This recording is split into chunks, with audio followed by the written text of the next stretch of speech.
Matthew was a young man, always alone and focused on writing his first novel, Someone from Behind. He had no family and worked hard, hoping to become a known author. His biggest dream was to have his book published so he could change his life and escape his struggles. Each day, he worked as a helper on a cargo truck, lifting and moving all kinds of items: groceries, clothes, restaurant waste, even students' belongings. It was tiring work, but he kept writing whenever he could. One afternoon, while making a delivery at a university, Matthew saw a well-known writer speaking to a group of students. Her name was Alice. She looked young and full of energy. The moment he saw her, something clicked. He felt drawn to her right away. As he stood there watching, lost in the moment, his friend called out, pulling him back to the job. Matthew gave a small sigh and returned to work. A few days later, Matthew finally got a reply from the publisher. His novel had been rejected. His heart sank. Still hoping to improve, he called the company to ask what was wrong with his work, but the call was cut off without a word. The next morning, Matthew went back to his job. This time, he was sent to clean out an apartment. The owner told him the tenant, an old man, had died 2 days earlier. He had lived there alone for 35 years, without family or visitors. Some furniture was to be donated, the rest thrown away. Inside the bedroom, Matthew saw piles of books, newspapers, and random belongings. It was clear the man had loved reading and writing. As Matthew packed the items into plastic bags, he learned the man's name was Leon. He sees a worn photo of a younger Leon in a soldier's uniform, with a note beneath it that says he once fought in Algeria. While reaching up to clear a cabinet, a dusty, leather-bound book fell to the floor. It startled Matthew. He picked it up and opened it. It was Leon's personal diary, written during his time as a soldier in Algeria. As Matthew read through the old diary, he was struck by how powerful the writing was. It told Leon's story in sharp detail, from the pain of war to the fear he felt during battles in Africa.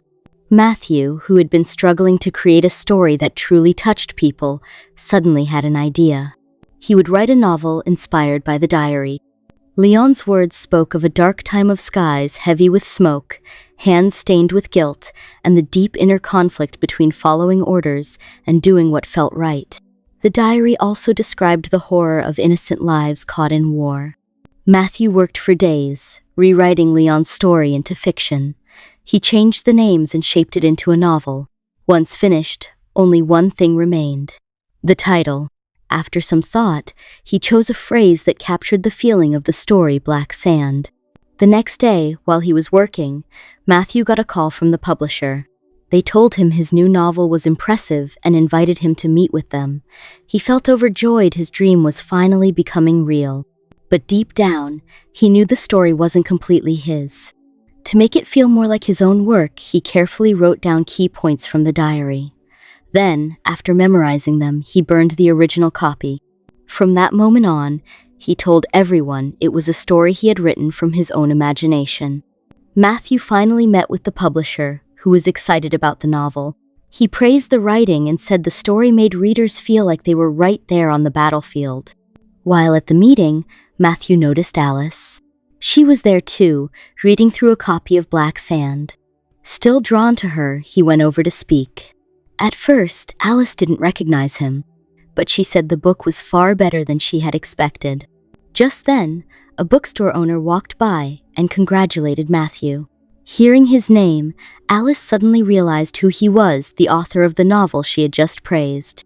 Her reaction changed, and she looked at him with new interest. 3 years passed.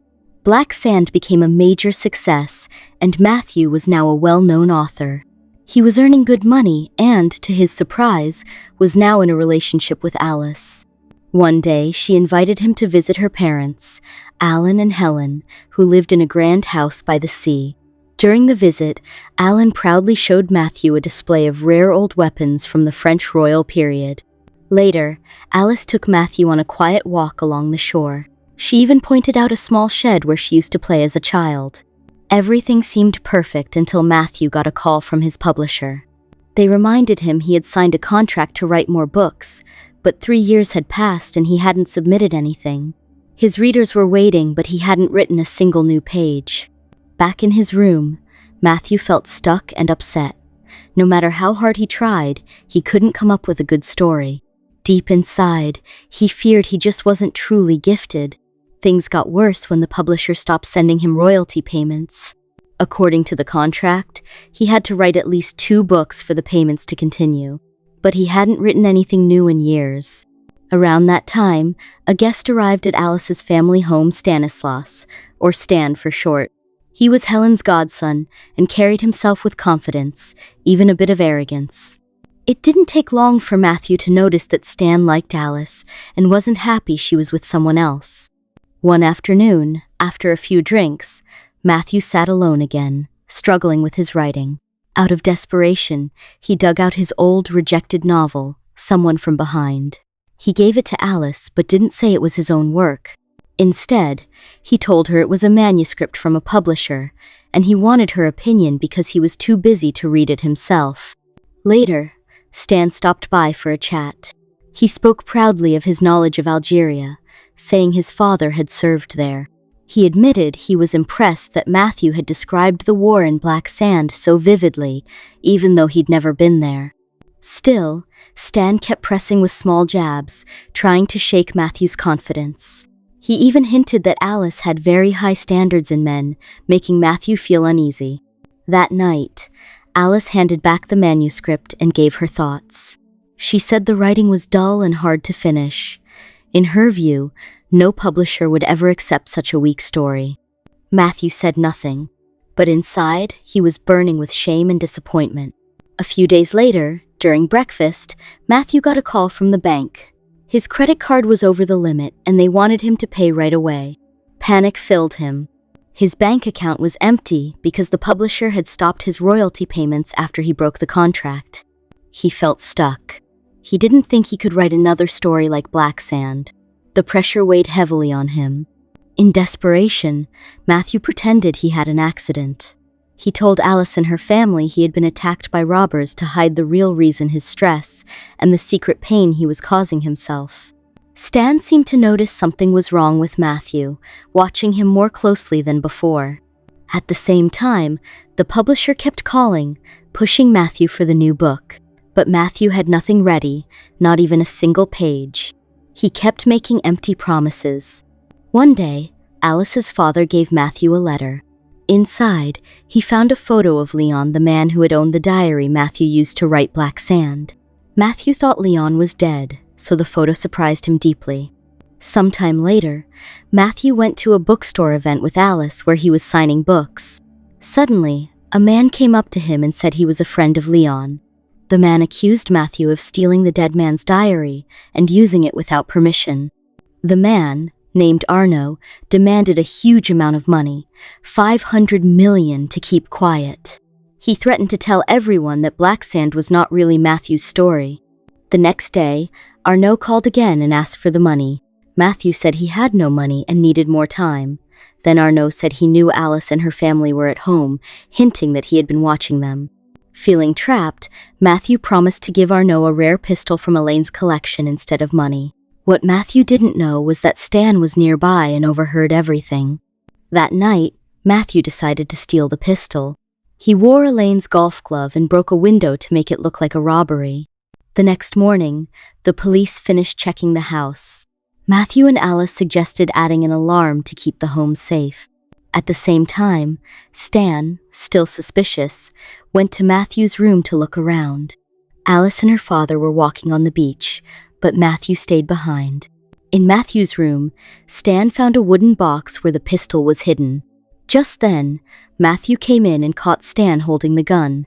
Stan attacked Matthew, saying he would never let him be with Alice. During the struggle, Matthew struck Stan. Stan fell and did not survive the incident. Matthew was in shock. He had never intended for anyone to be seriously harmed. A little while later, Matthew heard Alice calling from far away. He quickly hid Stan's body and his things inside the closet. While cleaning himself, Matthew saw scratch marks on his neck. He put on a shirt with a collar to cover them. Soon, Alan and Alice came in, asking why Stan had left without saying goodbye. Alice tried to call Stan, and Matthew started to worry. He quickly turned off Stan's phone and sent Alice a message saying Stan had to go suddenly for something important. That evening, during dinner, something dropped from the ceiling onto the table. Matthew feared it was blood from Stan's body upstairs, but it was actually his own blood from a nosebleed. Alice wanted to help, but Matthew refused and left the table. He hurried to check the closet and was relieved to find no blood there. Later, Alice came to see him bringing her dog. The dog barked loudly at the closet door, which made Matthew upset. He told Alice to leave right away. That night, while everyone was asleep, Matthew went to the shed to get some tools. He wrapped Stan's body in a towel, then in a mat. Using all his strength, he pushed the heavy bundle off the upper floor. He carried the body to the beach, planning to sink it in the sea. He found heavy metal weights to hold Stan down under the water. After finishing, Matthew hurried back, but suddenly, the boat's engine stopped working. Soon, a marine police boat appeared on the water. Matthew panicked and quickly dived underwater, afraid they would find him. The morning sun had come up. Matthew hurried back home, wanting to be in bed before anyone noticed he was gone. He got under the covers, but Alice was already awake, quietly wondering where he had spent the night. Matthew took a quick shower, then gave the stolen pistol to Arnaud. Arnaud was very happy because the pistol was very valuable. Then, Arnaud told Matthew he was Leon's son. He said he never visited his father when Leon was alive, but now that the diary had become a famous book, he wanted money from Matthew. At home, Alice accused Matthew of cheating, but he denied it. Alice showed Matthew the many calls on his phone, thinking they were from a woman, but they were all from Arnaud. Matthew told Alice she was the only woman he loved. He dreamed of her since they first met, but felt like nobody before black sand changed his life. They grew closer, and Matthew admitted the truth. He wasn't a great writer, and the novel wasn't really his. He was afraid she'd leave him. To his surprise, Alice still loved him, saying their love needed no reason. They made up and spent the day together. Soon, Matthew wrote a new book about his life, changing names to keep it secret. Alice encouraged him to keep going. He finished the book, False Pretenses, proud to write it himself. But when he went to find Alice, he saw the police they had found Stan's body. Matthew's problems weren't over. The police came with bad news. Stan's body was found in the sea. They said skin under Stan's nails showed he scratched his attacker. Everyone in the house and nearby had to take a DNA test in Paris on Sunday. Arnaud called Matthew again, demanding more money. Matthew felt trapped if he took the test. He could be caught for Stan's death. Alice and her parents went to Paris for the funeral. Matthew stayed, gave Alice his life storybook, and promised to meet her for the test. Matthew planned to stop Arnaud by breaking his seatbelt with a coin. Arnaud threatened Alice's family and wanted to steal valuables. Desperate, Matthew crashed the car. He survived, but Arnaud died when his seatbelt failed. Matthew put Arnaud's body in the driver's seat with Arnaud's belongings, hoping everyone would think Matthew had died. To make it believable, he burned the car and body. Matthew disappeared, and everyone thought he died in the crash. 2 days later, he saw on the news that the author of Black Sand had died. 2 years passed. Matthew returned to a quiet life, working with junk and accepting he wasn't a great writer. One rainy day, he saw his photo on a bookstore poster for False Pretenses, now a hit across Europe. Inside, he spotted Alice with a baby, his son. Heartbroken, he walked away before she noticed him. Thanks for tuning in. Don't forget to subscribe, hit the bell icon, and stay connected with us.